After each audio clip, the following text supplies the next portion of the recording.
সর্বশেষ যে ব্যক্তি জাহান্নাম থেকে মুক্তি লাভ করবে তাকে আল্লাহ পাক বলবেন, ফেরেশতাদেরকে বলবেন, ও আমার ফেরেশতারা, আমার এই বান্দাকে জান্নাত এবং জাহান্নামের মাঝখানে রেখে দাও। জান্নাত এবং জাহান্নামের মাঝখানে লোকটি যখন থাকার জায়গা পাবে, সে জান্নাতের দিকে তাকায়া দেখবে আর কাঁদতে থাকবে। আল্লাহ পাক জিজ্ঞেস করবেন, বান্দারে, যুগের পর যুগ ধরে জাহান্নামে কেঁদেছ, আমি রব্বুল আলামিন জাহান্নাম মাফ করে দিয়া জান্নাত জাহান্নামের মাঝখানে রেখে দিয়েছি, আযাব থেকে তো বেঁচে গেছো, এখন কান্দো কেন? লোকটি বলবে, রব্বুল আলামিন কান্দি এই কারণে, জাহান্নাম থেকে মাফ করেছো, তোমার শুকরিয়া আদায় করি। জান্নাত তো আমার কপালে নাই, কিসমতে নাই, কিন্তু জান্নাত আমি এখান থেকে দেখতে পাচ্ছি, জান্নাতের সুঘ্রাণ আমার নাকে আসতেছে, কপালে নাই যাওয়ার। আমি কাঁদি এই জন্য, তুমি যদি মেহেরবানি করে আমাকে জান্নাতের দরজার কাছে একটু দাঁড় করায় দিতা, প্রাণ ভরে তোমার জান্নাতের দৃশ্যটা একটু দেখতাম। আল্লাহ পাক তার আরজি পূরণ করবেন, বলবেন, যাও, ফেরেশতাদের বলবেন, এর জান্নাতের দরজার কাছে দাঁড় করায় দাও। জান্নাতের দরজার কাছে দাঁড়িয়ে লোকটি আবার কান্না শুরু করবে।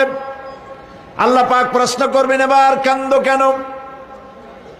লোকটি বলবে, রব্বুল আলামিন কান্দি এই কারণে, জান্নাতের এই দরজায় দাঁড়ায়া জান্নাতের অফুরন্ত নেয়ামত কিছুই ভালো করে দেখা যায় না, শুধু অল্প জায়গা দেখি।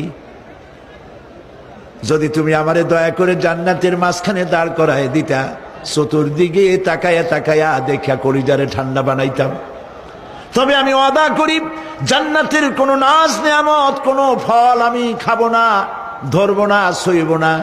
একটুখানি মেহেরবানি করে মাঝখানে দাঁড় করাইয়া দাও, জান্নারে ঠান্ডা করি।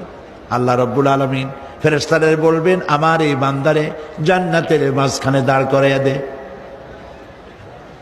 আল্লাহর নবী বলেন, জান্নাতের মাঝখানে দাঁড়িয়ে লোকটি আগের চাইতে আরো জোরে চিৎকার মেরে কাঁদতে থাকবে।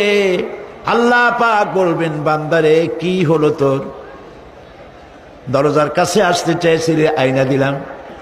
এবার মাঝখানে আসতে চাইছো, তাও এনে দিয়েছি। আবার কান্দো কেন? লোকটি বলবে, রব্বুল আলামিন এবার কান্দি এই জন্যে, তুমি যখন দয়া করে একটিবার জান্নাতের মাঝখানে এনে আমাকে দাঁড় করায় দিয়েছ, তুমি রহমান রহিম গফুরুর রহিম, এই আবার আর বাইর করে দিও না। আল্লাহ রাব্বুল আলামিন বলবেন, ও আমার বান্দারে, আমার এই জান্নাত তোর খুব পছন্দ হয়েছে নাকি? লোকটি বলবে, রব্বুল আলামিন কলিজা ঠান্ডা হয়ে গেছে, ভাবতেও পারি না এই জান্নাত এত সুন্দর।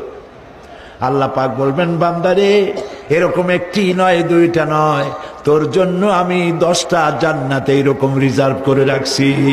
সুবহানাল্লাহ, সুবহানাল্লাহ।